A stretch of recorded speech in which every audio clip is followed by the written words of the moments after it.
காலையில நீங்க தூங்கி எழுந்த உடனே செய்யக்கூடாது 3 சேர்ந்த நம்பர் 1 நீங்க தூங்கி எழுந்த உடனே அப்படியே நடந்து போயிடாதீங்க. ஏன்னா நீங்க தூங்கும் போதும் பிளட் பிரஷர் ஒரு ஸ்டேபிளாவே இருக்கும். நீங்க திடீர் நேரத்தில் ஆலோசிங்கன்னா அது டவுன் ஆகி உங்களுக்கு மயக்கம் வருவதற்கான சான்சஸ் ரொம்பவே கூட. ஸோ நீங்கள் 2 to 5 மினிட்ஸ் ரிலாக்ஸ் பண்ணி நடக்கிறது உங்களோட ஹெல்த்துக்கு ரொம்பவே நல்லது. நம்பர் 2, நீங்கள் மார்னிங் தூங்கி எழுந்து ஸ்கிரீனில் தெரியுற இந்த டைமுக்குள்ள காஃபி குடிக்கிறத அவாய்ட் பண்ணிக்கொள்ளுங்க.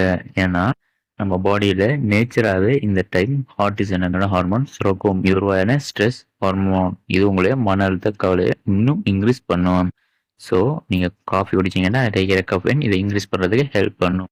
நம்பர் 3, நீங்கள் எந்த ஆசிட் ஃபுட்டு சாப்பிட்டாலும் உடனே ப்ரஷ் பண்ணிடக்கூடாது. ஏன்னா உங்கள் பல்லையில் ஏறாமல் இந்த ஆசிட்டோட ரியாக்ட் ஆகி ரொம்பவே பலவீனமாக இருக்கும். இந்த டைம் நீங்கள் ப்ரஷ் பண்ணீங்கன்னா உங்கள் எனாமல் ஆற்றப்படுவதற்கான சான்சஸ் ரொம்பவே கூட.